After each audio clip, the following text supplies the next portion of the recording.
Deuteronomio 1 y póngase en pie si es tan amable.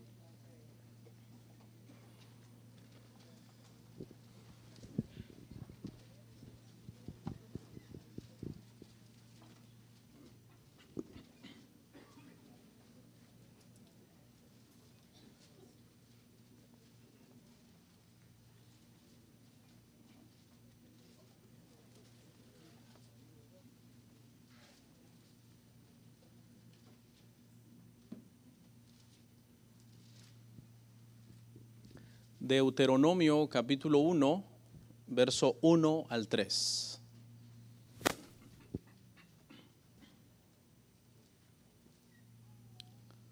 Bueno, vamos a leer la palabra, hermanos, en esta mañana. Dice: estas son las palabras que habló Moisés a todo Israel a este lado del Jordán, en el desierto, en el Arabá frente al Mar Rojo, entre Parán, Tofel, Labán, Hazeroth y Disahab.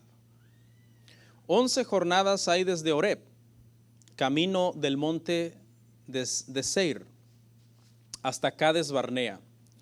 Y aconteció que a los 40 años, en el mes 11, el primero del mes, Moisés habló a los hijos de Israel conforme a todas las cosas que Jehová le había mandado acerca de ellos. Vamos a orar, hermanos. Padre, gracias por este privilegio de poder compartir una vez más, Padre, la palabra ante tus hijos, tus hijas, que el día de hoy vinieron, Señor, con esa expectativa de adorarte en espíritu, en verdad, y de ser instruidos y edificados en tu palabra. Tú sabes que yo como predicador, Señor, me falta mucho y sigo aprendiendo, pero a ti te ha placido enviar este mensaje por medio de vasos de barro, y es gracias a ti, Señor, que te place usarnos por tu misericordia que podemos predicar. Límpianos con tu palabra, purifícanos, santifícanos. Jesús dijo: santifícalos en tu verdad, y la verdad está escrita, Señor, en las hojas de las Escrituras. Bendice a todos los que están aquí. Tú conoces el corazón, la necesidad, si hay alguien que está pasando por alguna situación difícil, que en este momento, Padre, su atención, su concentración sea toda para atender el consejo de las Escrituras. En Cristo Jesús, amén y amén.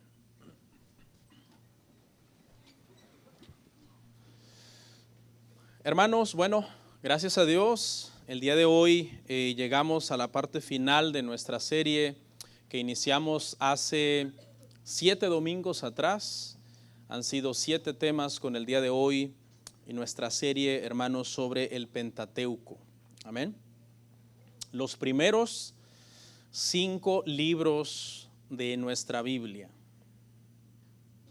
No sé si se recuerda cuál es el propósito de esta serie, hermano, pero por si se le olvidó, pues se lo voy a repetir. Y el propósito en dar esta serie es que estos libros de la Biblia, los primeros 5 libros de la Biblia, según datos, son los menos leídos por los cristianos. ¿Okay? Son los libros menos leídos, porque mucha gente asume y dice: bueno, esa es la Torá de Moisés, es la ley, y no tiene ninguna aplicación para los tiempos en que nosotros estamos viviendo en la gracia. Y entonces mucha gente no los lee, no les da la importancia que estos libros de verdad tienen una importancia, hermanos, en la Biblia. Así que ese es el propósito de la serie, y mi deseo, hermano, es que si a través de estos 7 domingos yo logro despertar en usted un poco el hambre por la palabra, porque esa es mi intención verdaderamente. Cada vez que predico, siempre lo hago con esa intención, que usted se quede con hambre de la palabra, que usted diga: oh, yo quiero llegar a mi casa y seguir estudiando esto porque me pareció muy interesante. Yo creo que el predicador debe de ser hasta cierto punto como el buen cocinero. El buen cocinero cocina tan rico que cuando le da de comer a las personas se les despierta el apetito y quieren más, y quieren seguir degustando de esos manjares o de esos platillos que ha preparado.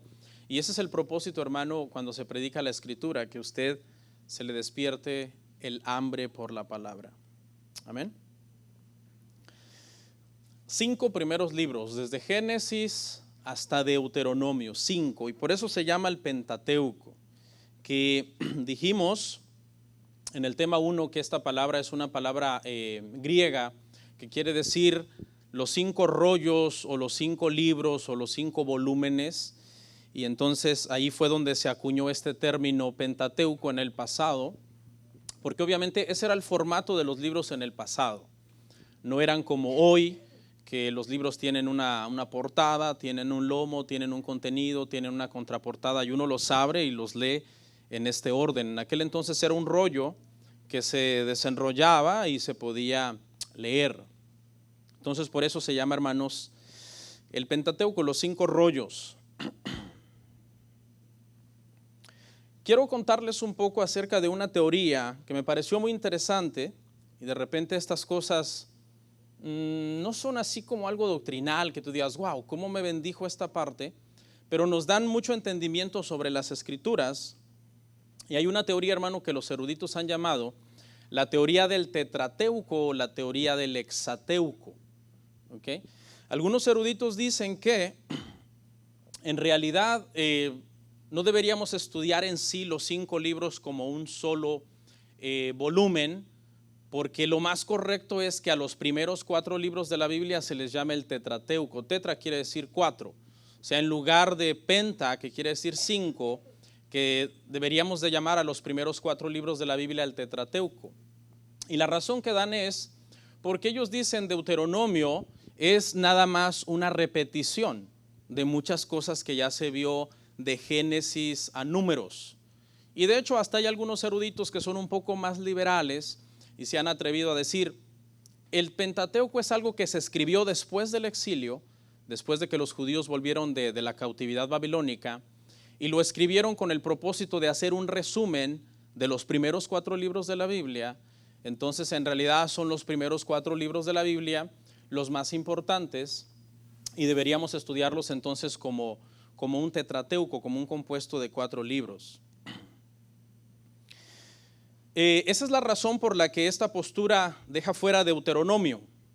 Pero la otra postura, la de el hexateuco, también me parece interesante, porque estos dicen, no, en lugar de estudiar los primeros 5 libros de la Biblia como un pentateuco, debemos de estudiar los primeros 6 libros de la Biblia, porque eso es lo que significa hexa, 6.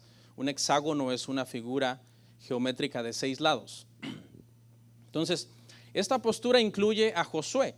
Dice, deberíamos de leer desde Génesis hasta Josué y a todos estos libros llamarlos el hexateuco. ¿Por qué?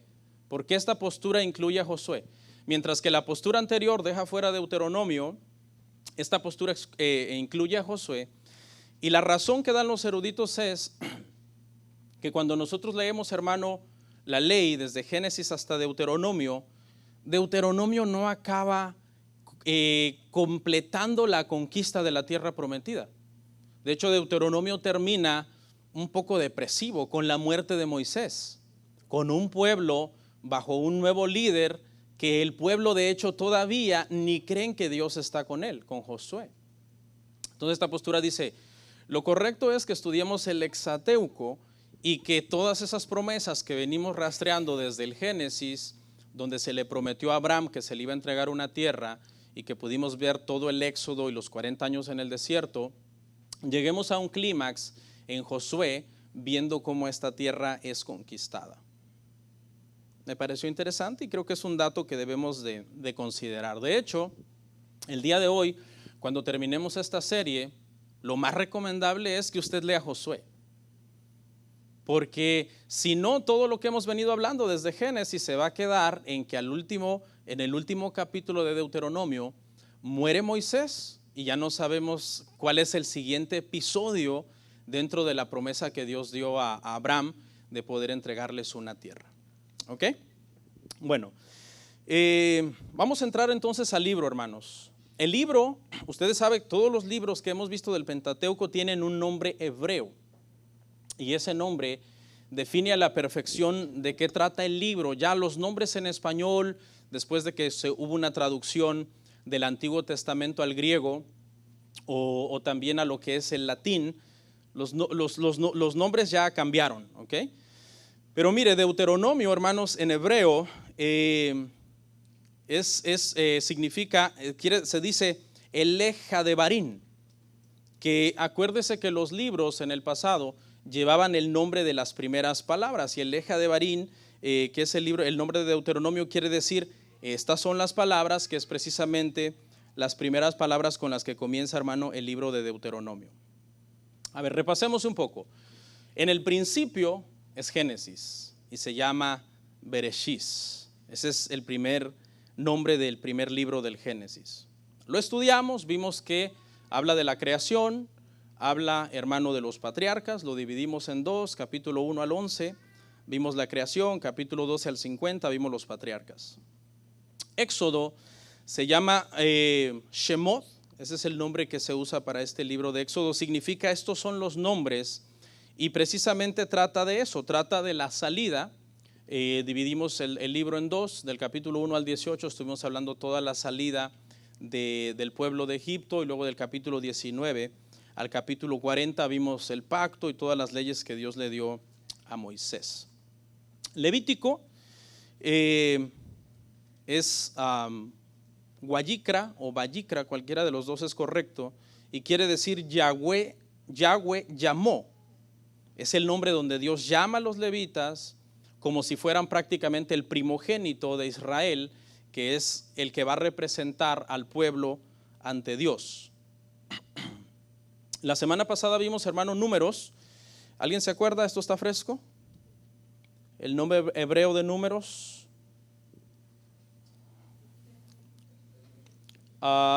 Bemidbar dijimos, ¿verdad? En el desierto significa. Son los 40 años de constante rebelión. Vimos cuántas rebeliones hubo, hermano, en el libro de los Números. Y así llegamos entonces a Deuteronomio. Estas son las palabras, Eleja de Barín. Y en este nombre radica todo lo que es el centro del libro. Estas son las palabras, porque este libro de Deuteronomio básicamente lo que es 3 discursos de Moisés. Moisés, antes de morir, da 3 discursos al pueblo, y cada uno de esos discursos tiene un propósito específico, y básicamente ese es todo el meollo del libro de Deuteronomio. En este libro, hermanos, el énfasis es Dios. El énfasis de Deuteronomio es hablar de Dios. La expresión Jehová nuestro Dios o Jehová vuestro Dios aparece más de 250 veces en este libro, y lo que está atacando Deuteronomio es la idolatría y el politeísmo. Está preparando al pueblo porque están a punto de entrar a Canaán, donde hay muchos pueblos que tienen muchos dioses, que tienen muchos ídolos, y entonces el énfasis de Deuteronomio es eso, preparar al pueblo para que cuando llegue a Canaán no caigan en idolatría. ¿Ok? Bueno, vamos a analizar el pasaje ahí en el verso 1, hermanos. En el verso 1 dice, estas son las palabras, o sea, Eleja de Barín. Estas son las palabras. ¿Qué palabras? Las palabras que Moisés está a punto de hablar a Israel. Moisés está a punto de iniciar su primer discurso. Así es como arranca, hermanos, Deuteronomio. Arranca con el primer discurso de los 3 discursos que Moisés da en este libro. Deuteronomio, hermanos, es un libro que abarca como un mes más o menos en la línea de tiempo de la historia de los 40 años que Israel estuvo en el desierto. Más o menos abarca un mes. Se trata de las últimas semanas de vida de Moisés.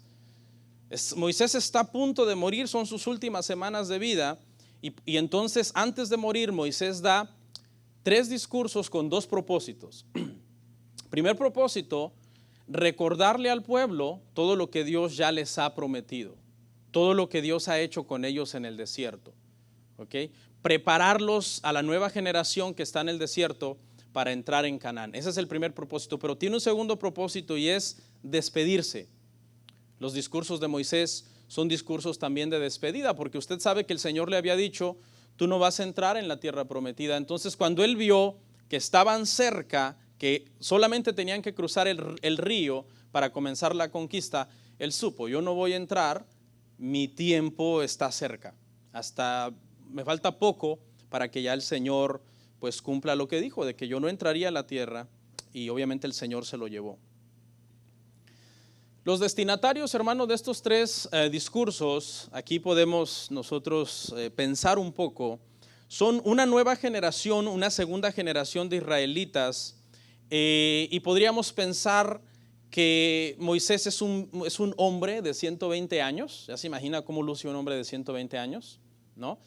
Completamente viejito, no sé, quizás su pelo cano, su barba cana y larga, no sabemos, quizás sus ojos ya desgastados y pequeños por la vejez. Pero, ok, nos podemos imaginar a Moisés, pero ¿cómo nos imaginamos la audiencia? Porque si nosotros pensamos que todo el que salió de Egipto murió en el desierto, entonces Moisés está hablando con puros jóvenes, ¿no? Máximo, ¿cuánto pueden tener de edad?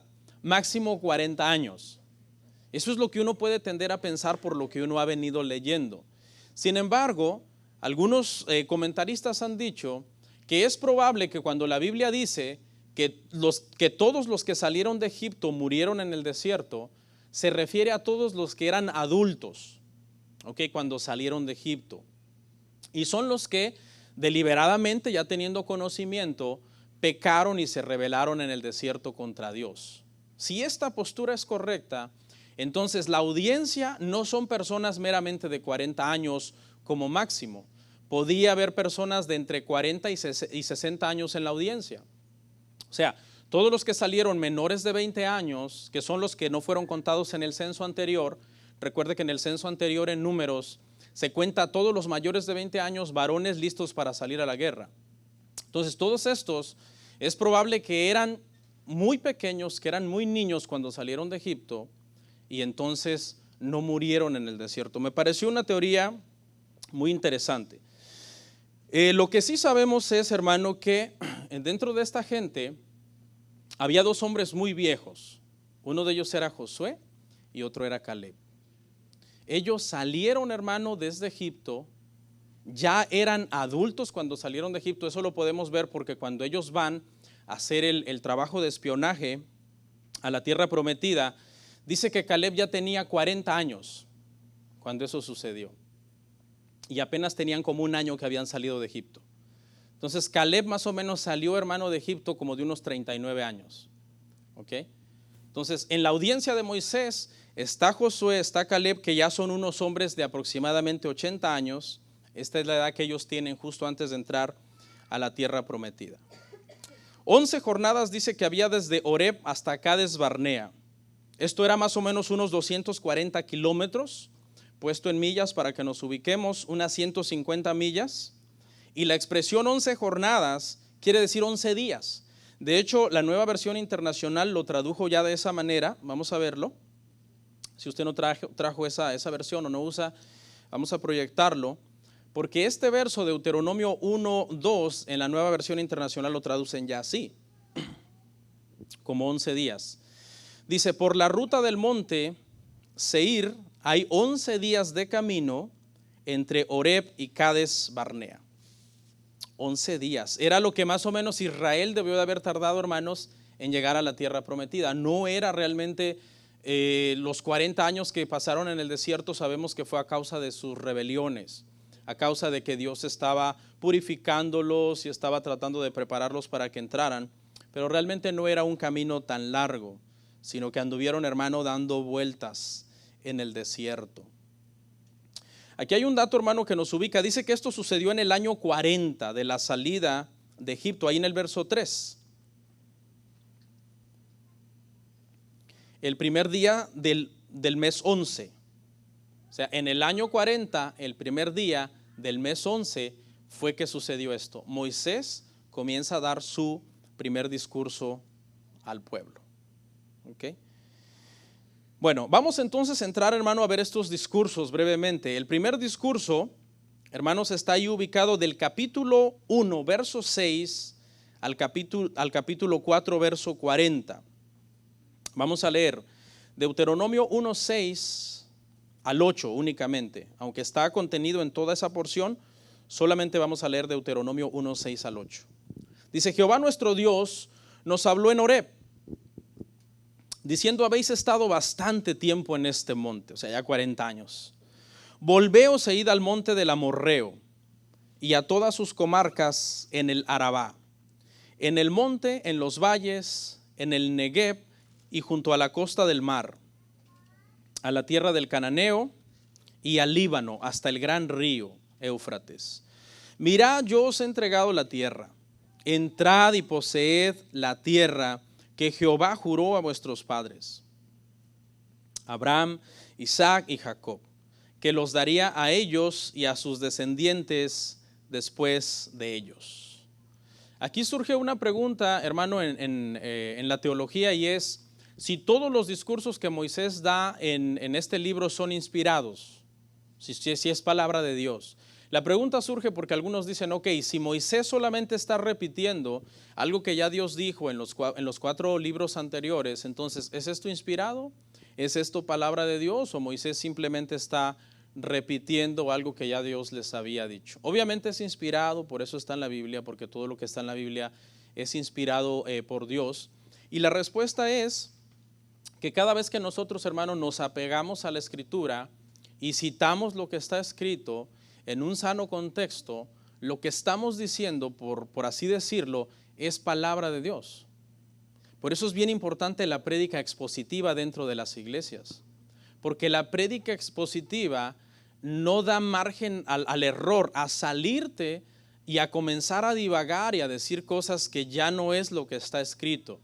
Primera de Corintios capítulo 4 verso 6 dice que nosotros debemos aprender a pensar no más de lo que está escrito, debemos apegarnos a lo que está escrito. Entonces la prédica expositiva protege al predicador de no estar diciendo herejías, a la audiencia de no estar escuchando herejías, y protege la escritura de que nosotros no la estemos torciendo, diciendo: ok, hermanos, miren, voy a recibir un sermón que no se apega mucho a la Biblia, pero esto es lo que Dios me dijo y como Dios me lo dijo es verdad. No, eso es un error y es un peligro, y precisamente así es como nacen, hermanos, las herejías. Este primer discurso tiene el propósito de recordarle los hechos de Jehová. Cada uno es diferente. Este es sobre los hechos. Moisés le está diciendo a esta nueva generación todo lo que Dios ha hecho en estos 40 años. Todo lo que hizo Dios, cómo lo sacó con mano poderosa, con las plagas quebrantó, hermano, a la nación de Egipto, los protegió por el desierto, les dio de comer maná, les dio de comer codornices, les dio agua de la roca. Y lo que Moisés pretende con este primer discurso es, obviamente, promover dentro del pueblo la confianza en Dios y la gratitud también, porque obviamente, hermano, Dios es bueno con nosotros, ¿verdad? ¿De dónde lo sacó usted al Señor? No me responda. Pero más o menos esto es lo que Moisés les está diciendo con este discurso a esta generación. Hey, acuérdense de dónde el Señor nos sacó. ¿Cómo estaban ellos? Estaban esclavos en una nación extranjera que los estaba oprimiendo. De hecho, así es como comienza el libro de Éxodo, con la opresión de los egipcios, hermanos, sobre los israelitas. ¿De dónde lo sacó usted el Señor? No sé, pero es bueno que nunca lo olvidemos. Por eso a una de las iglesias de Asia Menor se le dice: por tanto, recuérdate ahora de dónde has caído. Siempre es bueno que nosotros recordemos de dónde el Señor nos ha sacado y que confiemos, hermanos, en el Señor. Por medio de esto los exhorta a la obediencia. Les dice: ok, si Dios ha hecho esto con ustedes, sean obedientes al Señor. Deuteronomio 4:1. Les dice: ahora pues, oh Israel, oye los estatutos y decretos que yo os enseño, para que los ejecutéis y viváis y entréis y poseáis la tierra que Jehová, el Dios de vuestros padres, os da. Lamentablemente, hermanos, sabemos por la palabra que toda la generación anterior desobedeció al Señor. Por eso quedaron postrados en el desierto. A esta nueva generación Moisés les está diciendo: ya estamos cerca, vamos a cruzar el río, por favor, obedezcan la palabra del Señor.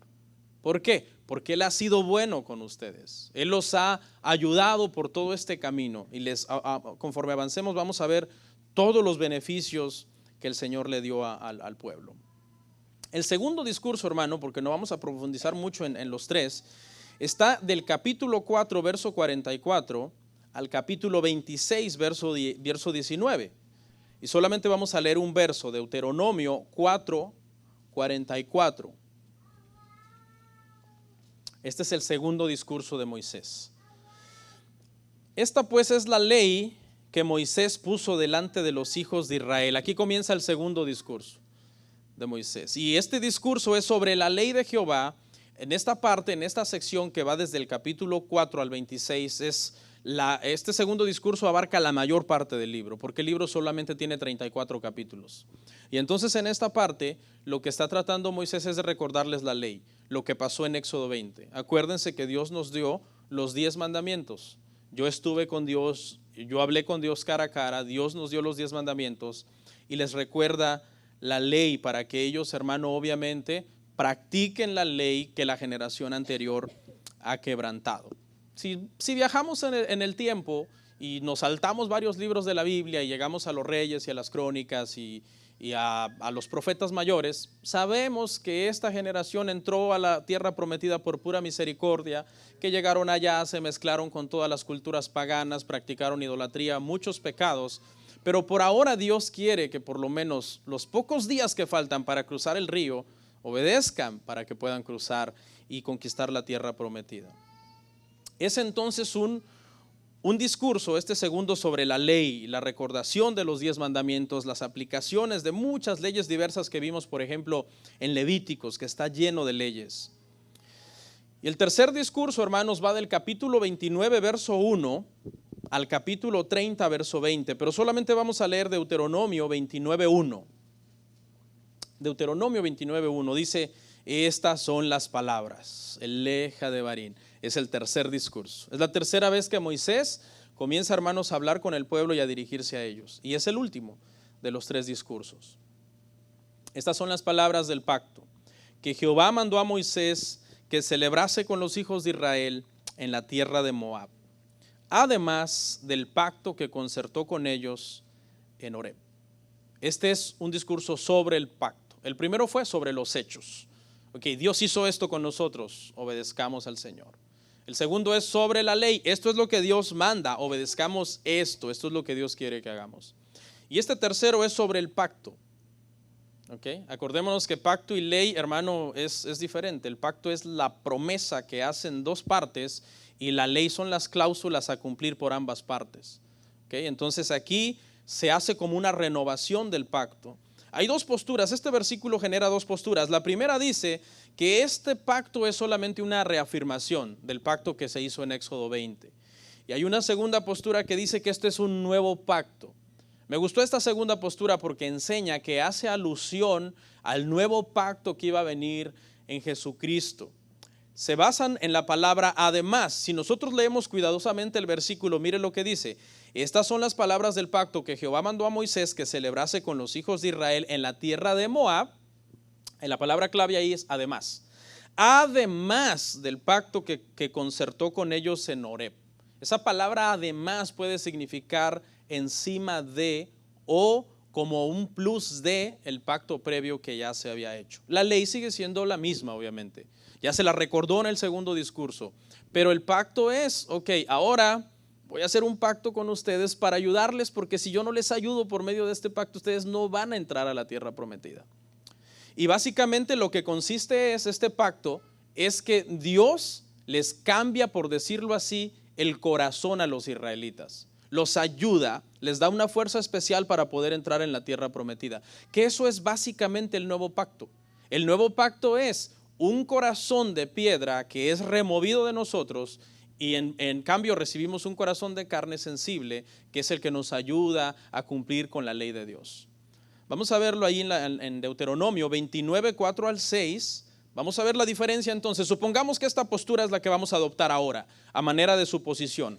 Una diferencia entre el pacto sinaítico en Éxodo 20 y este nuevo pacto en Deuteronomio en Moab. De Deuteronomio 29, 4 al 6. Dice: pero hasta hoy Jehová no os ha dado corazón para entender, ni ojos para ver, ni oídos para oír. Y yo os he traído 40 años en el desierto. Mire los beneficios. Vuestros vestidos no se han envejecido sobre vosotros, ni vuestro calzado se ha envejecido sobre vuestro pie. No habéis comido pan, ni bebisteis vino ni sidra, para que supierais que yo soy Jehová vuestro Dios. Podríamos analizar el pasaje y decir hasta qué punto este es un lenguaje poético, porque imagínense, un vestido que por 40 años no se envejece, un calzado que caminas 40 años y no se envejece, ¿sí? Yo creo, mi postura es que es literal. Podríamos decir que es un lenguaje poético y quizás lo que quiere decir es que nunca les faltó vestido, que nunca les faltó calzado, pero yo creo que no se les envejeció de una forma milagrosa, de una forma providencial, hermano. Dios estuvo con ellos. Pero el punto aquí no es ese. El punto de este pasaje es, hermano, que nos da la razón por la que el pueblo por estos 40 años no ha entendido. Y es que dice, yo no les he dado corazón para entender, ahí en el verso 4. Ahí es la parte que nos interesa. Retomo el verso 4, pero hasta hoy Jehová no os ha dado corazón para entender, ni ojos para ver, ni oídos para oír. En parte, hermano, en la soberanía de Dios, Él permitió que el pueblo estuviera errante por 40 años en el desierto. Dice la Biblia que a quien Él quiere endurecer, Él endurece.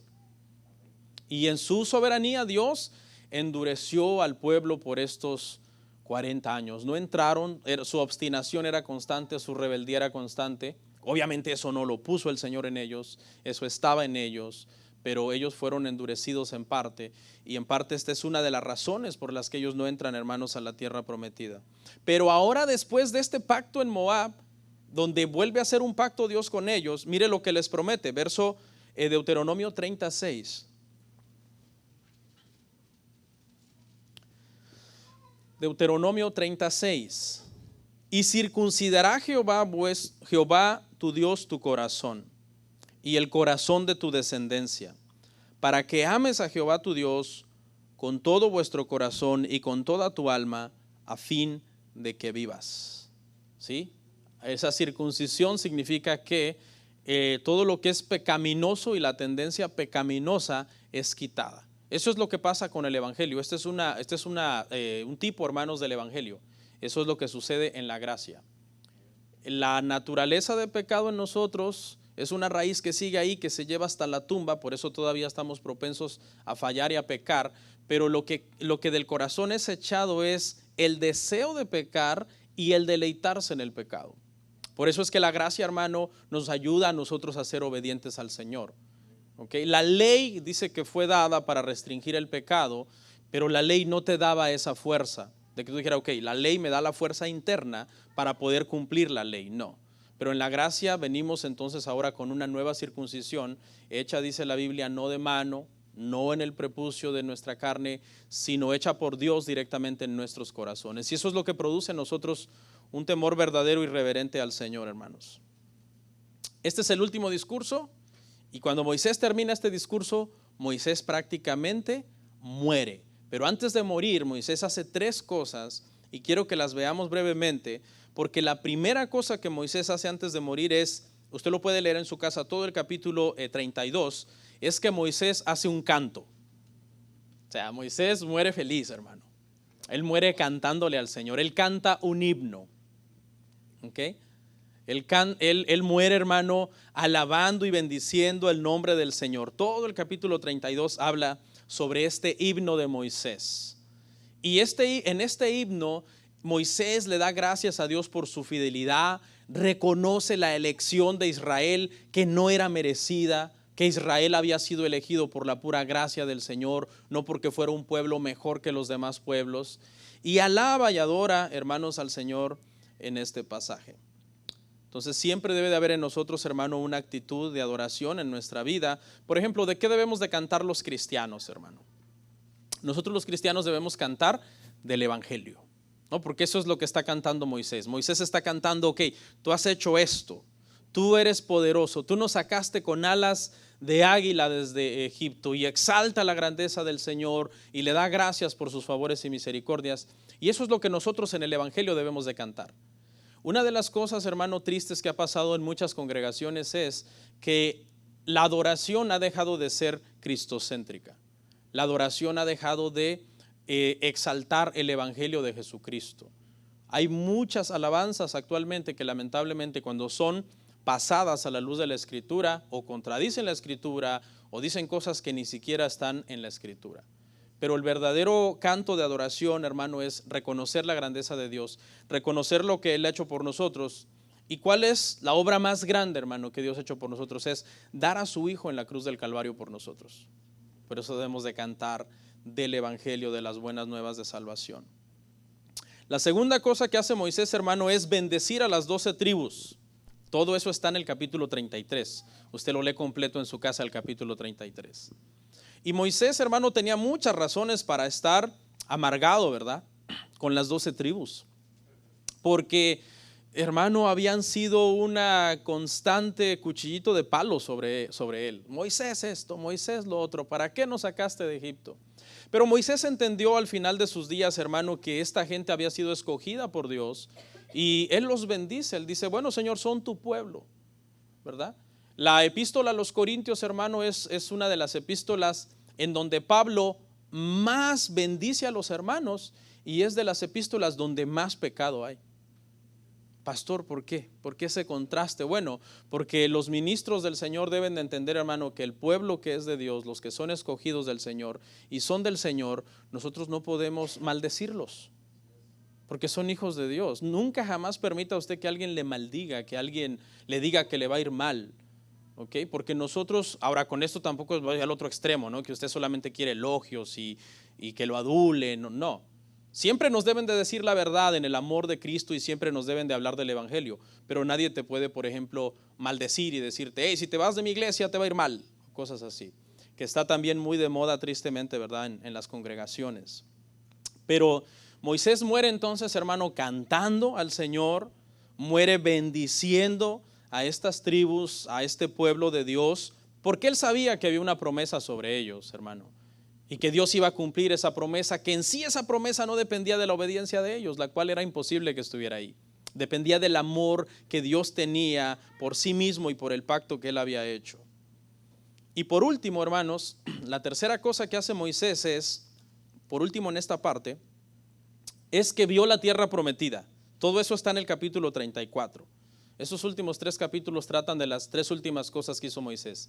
Canta en el capítulo 32, bendice en el capítulo 33 y ve la tierra prometida en el capítulo 34, que a estas alturas ya Moisés acepta que el Señor le plació que él no entrara.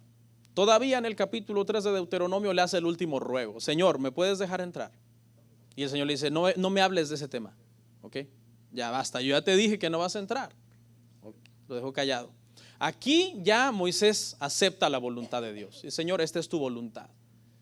Pero imaginémonos ese momento, hermano. Para mí este es el momento clímax en la vida de Moisés. Porque él, desde que estaba en Madián y que el Señor lo llamó, le comenzó el Señor a hablar de esta tierra. Quiero que vayas a Egipto, saques a mi pueblo, lo lleves a la tierra prometida. Y por 40 años es un anhelo en la vida de Moisés, poder vislumbrar esa tierra. Y ahora solamente tiene la oportunidad de verla muy de lejos, sube a una montaña, al monte Nebo, y desde ahí él mira la montaña. En esta montaña suceden 2 cosas. El unge, hermano, pone sus manos sobre Josué, dice que el Espíritu de Dios viene sobre Josué, es preparado Josué para entrar, hermano, para meter al pueblo, y Moisés es llevado por el Señor. Ahí muere y se acaba por fin entonces, hermano, el estudio de nuestro personaje principal del Pentateuco. Desde principios de Éxodo hasta aquí venimos hablando de Moisés. Vimos su nacimiento en Éxodo, ¿verdad? Y aquí vemos entonces su muerte y se termina el llamado que Dios, hermanos, había hecho sobre la vida de este hombre y que con todos sus defectos y sus fallas, ¿no? De repente Moisés tenía sus fallas, dice en Números 12 que era el hombre más manso de la tierra, pero hay gente que ha dicho, bueno, pues ¿cómo no va a decir eso si lo escribió Moisés, ¿no? Hay por ahí una teoría que dice que Números 12 esa parte lo escribió alguien más, porque Moisés sonaría jactancioso estar diciendo de sí mismo que era el hombre más manso de la tierra, pero no, Moisés tenía serios problemas de carácter, hermano, de temperamento. De hecho, su carácter y su temperamento lo dejó fuera de la tierra prometida, porque el Señor, hermano, le dijo que le hablara a la roca. ¿Y qué hizo él? La golpeó por a causa del estrés que traía. El pueblo estaban como, dijo alguien el otro día, las abejas del Señor, en lugar de decir las ovejas, ¿no? Estaban, hermanos, sobre él y le estaban dando. Entonces llegó un momento en que él dice, ok, ¿quieren agua? Y golpea la roca.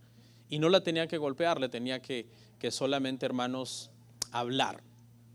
Ok, así que mira, hermano, el temperamento, el carácter, vamos ahí rindiéndolo al Señor, porque no es bueno que seamos tan efusivos o tan peleoneros, ¿no? Dice que siempre hemos tenido un concepto equivocado de lo que es tener un carácter fuerte, ¿no? A veces a una persona que es enojona se dice que tiene un carácter fuerte. Y realmente cuando se estudia este tema es que una persona enojona tiene un carácter débil. O una persona que tiene un carácter fuerte, su carácter domina su temperamento, es decir, se controla. Pero cuando una persona tiene un carácter débil, le haces algo e inmediatamente se enoja y explota. Pero es bueno, hermanos, que nuestro carácter sea moldeado, hermanos, en el Señor. Por último, hermano, en esta parte del sermón vamos a ver algunas cosas que son muy ricas en teología y doctrina en Deuteronomio. Hay algunas cosas de Deuteronomio que son, dijimos, una repetición, ¿verdad? De Génesis a Números. De hecho, Deuteronomio, ¿qué significa? Literalmente significa segunda ley. No en el sentido de que es una ley diferente, porque la ley es la misma, pero en el sentido de que es una repetición, ¿verdad? ¿De qué? De la ley de Éxodo 20 y de muchas cosas que ya habían pasado. ¿Ok? Eso es lo que significa el prefijo deute, significa segundo. Por eso algunos libros que está, por ejemplo, en la Biblia católica se le llama los deuterocanónicos, porque fue en un segundo canon, en Trento 1545, que estos libros se canonizaron y dijeron, no, sí, pongámoslo, y los comenzaron a usar para refutar la reforma, ¿no? Entonces, por eso es que Deuteronomio significa segunda ley, deute segundo, nomos ley, pero no porque sea una diferente, sino porque es una repetición de la ley que ya había sido dada, hermano, en Éxodo 20. De hecho, en el capítulo 5 de Deuteronomio, cuando usted lo lee, está una repetición de los 10 mandamientos. Se vuelven a repetir los 10 mandamientos que se dieron en Éxodo 20. Ok, la primera cosa, hermanos, cosas ricas teológicamente de Deuteronomio y que son únicas de Deuteronomio, no están en los otros 4 libros. Número 1, el credo de Deuteronomio. No se asuste cuando oiga la palabra credo, ¿no? Sabemos que de repente algunas iglesias lo usan de una forma diferente a como nosotros lo entendemos, pero tener un credo es bueno. Un credo es una confesión de fe. Por ejemplo, si una iglesia cristiana tiene un credo que dice, nosotros creemos que la Biblia es la palabra de Dios. Nosotros creemos que Dios es uno en esencia, 3 en persona. Que la salvación es por gracia mediante la fe. Que hay una vida después de la muerte. Que hay una condenación para los que no están en Cristo y una salvación para quienes mueren en Cristo. Eso es un credo. Es una confesión de fe de lo que nosotros creemos. Y esta confesión de fe, hermanos, o este credo en Deuteronomio está en Deuteronomio 6:4, la Shema, el versículo más sagrado para el judaísmo. De toda la Torah, hermano, si a los israelitas se les diera a escoger, o a los judíos, o como se llamen, porque ya lo confunden a uno, judíos, israelitas, efraínitas, whatever. Si usted les diera a escoger un versículo, hermano, ellos escogerían este. Es el versículo más sagrado del judaísmo. Oye Israel, Jehová nuestro Dios, Jehová uno es. Los judíos rezan, porque ellos usan esa palabra, rezar. Ellos rezan este verso 2 veces al día, al levantarse y al acostarse. Y hacen muchísimo énfasis, por eso, ¿verdad? Por ejemplo, el judaísmo verdadero, el judaísmo que se apegan a la Torah, que no son tan talmúdicos, porque hay judaísmo talmúdico y todo eso. Una de las cosas que más aborrecen del cristianismo es que seamos trinitarios. En el caso de los cristianos que somos trinitarios, ¿no? Porque hay movimientos cristianos que no son trinitarios. Y este verso, como es el verso más sagrado para ellos, dicen, ¿cómo es posible que los cristianos sean trinitarios si el credo de la Torá es tan claro? Oye Israel, Jehová nuestro Dios, Jehová uno es. ¿Y cuál es el error que cometen al decir esto? El error que cometen al decir esto es que creen que nosotros los trinitarios no creemos que Dios es uno. Nosotros los trinitarios creemos que Dios es uno. Somos completamente monoteístas hasta el tuétano. Dios es uno. Pero espérennos, queridos judaizantes, no hemos terminado. Dios es uno en 3 personas. Pero es que ahí está claro que es uno. Pero es que si nosotros leemos, fíjese que ahí mismo dentro del verso está la refutación. Porque la palabra para Jehová, váyase ahí a Deuteronomio 6:4. La palabra para Jehová en el original es Yahweh. ¿Ok? Y significa, es el nombre de Dios. O podríamos decir que no es un nombre, ya lo vimos, ¿se acuerda? Porque yo soy no es un nombre.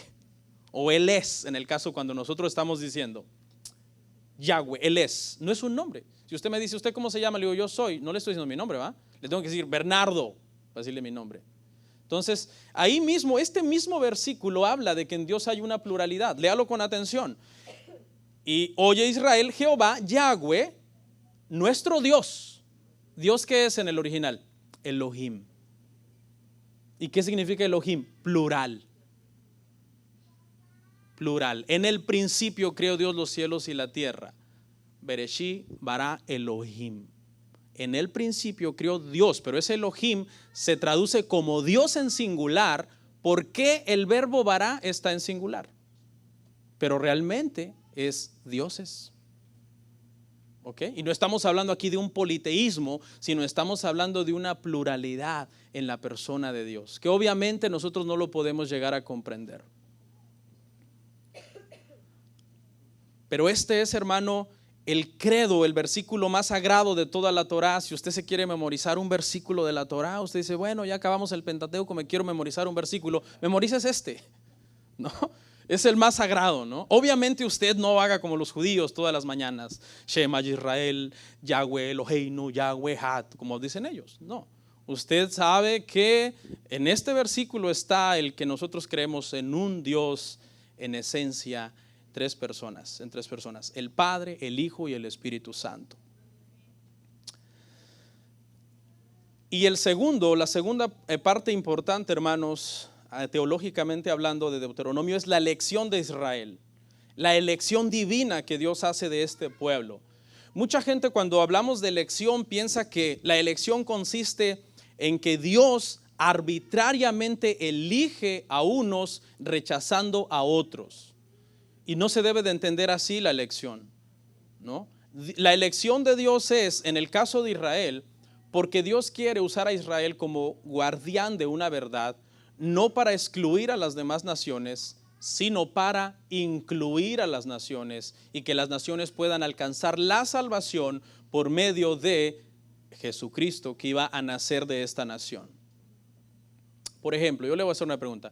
Si yo le pregunto, ¿quién formó la nación de Israel? ¿Usted qué me va a decir? Dios, ¿verdad? Ahora, si yo le pregunto, ¿quién formó la nación de Egipto? Dios. ¿Quién formó la nación de Filistea? Le estoy mencionando puros enemigos de Dios, del pueblo de Dios, ¿no? Del pueblo de Dios. ¿Quién fundó a Filistea? Bueno, pues Dios, porque Dios ha fundado todas las naciones.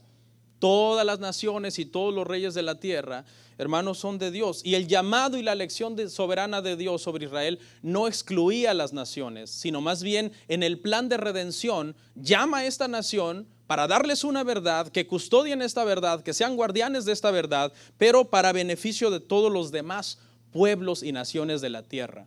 Un claro ejemplo es Jonás. Es un claro ejemplo. Dios manda a Jonás a predicar a Nínive. ¿Quiénes eran los ninivitas, los asirios? Enemigos de Dios, enemigos del pueblo de Dios. Enemigos de Dios digo porque eran pecadores en gran extremo, pero enemigos del pueblo de Dios. Por eso Jonás no quiere ir. Jonás dice, no, yo no quiero ir, seguramente tú los vas a perdonar y los vas a salvar. Y Jonás lo que quería era que los matara, que los exterminara, como hizo con Sodoma y con Gomorra, ¿no? Y trata de huir y agarra un barco y no sabe que Dios pues es omnipresente, está en todos lados. Y entonces, hermano, ahí es un misterio tremendo. ¿Qué pasó? Jonás aprendió el lenguaje de ellos. ¿En qué idiomas les predicó? Les fue a predicar en hebreo. O sea, ve un plan de Dios para el resto de las naciones que va más allá de una nación o de un idioma. Les fue a predicar en su lenguaje natal de ellos. Dice que eran más de 120,000 personas que no sabían discernir entre su mano derecha y su mano izquierda. Y el Señor le da una lección a Jonás. Dice que hace crecer en el lapso de poco tiempo una calabacera para que le dé sombra. Le manda un viento solano que comienza a lastimarlo y él busca refugiarse en esa sombra. Pero nace un gusano y se come la calabacera y Jonás pide la muerte. Y le dice el Señor: tienes lástima de esa calabacera que ni siquiera sembraste y no quieres que yo tenga compasión de este pueblo, de esta gente. ¿Por qué? Porque Dios, en el plan redentor de Dios, siempre han estado incluidas todas las personas, hermano, de todas las naciones, de toda lengua, de toda tribu, de toda etnia, hermano. Amén. Y la tercera cosa que vemos aquí, hermano, es la relación de pacto. Dios estableció una relación con Israel basado en un pacto, no tanto en su obediencia. Si hubiera sido su obediencia, ¿qué hubiera pasado? Nunca hubieran entrado a la tierra prometida. Y esto es hermoso, porque en el nuevo pacto nosotros, hermano, tenemos entrada y Cristo obedeció perfectamente. Por eso es que, si usted se da cuenta, hermano, yo sé que estas cosas a veces para quien no tiene mucha teología le suenan graves, pero escuche, si Dios demandara obediencia perfecta de usted a sus mandamientos, ¿usted podría entrar? No. Entonces, ¿por qué usted puede entrar? Usted puede entrar porque usted cree por medio de la gracia de Dios y la fe en Jesucristo en aquel que sí obedeció perfectamente. Y es un pacto que el Padre hizo con su Hijo. Ni siquiera es un pacto que hizo con usted, es un pacto que él hizo con su Hijo. A todos los que vienen a ti, los que yo te he entregado, los que vienen a ti, dice Cristo, los que el Padre me da, yo no los echo fuera. Y ese es el plan de salvación, hermano, para nosotros. ¿Cómo podemos entender la relación de pacto, hermano, entre Dios e Israel? Es como la relación de pacto en un matrimonio, ¿no? Cuando en un matrimonio se hace un pacto para poder, hermano, vivir juntos, y obviamente se debe de cumplir. Deuteronomio 4:31, mire lo que dice: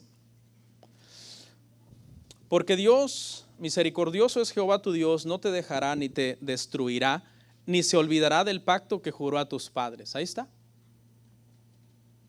Es por el pacto que Dios hizo, por su amor. Y por último, hermanos, en Deuteronomio vemos el concepto de pecado.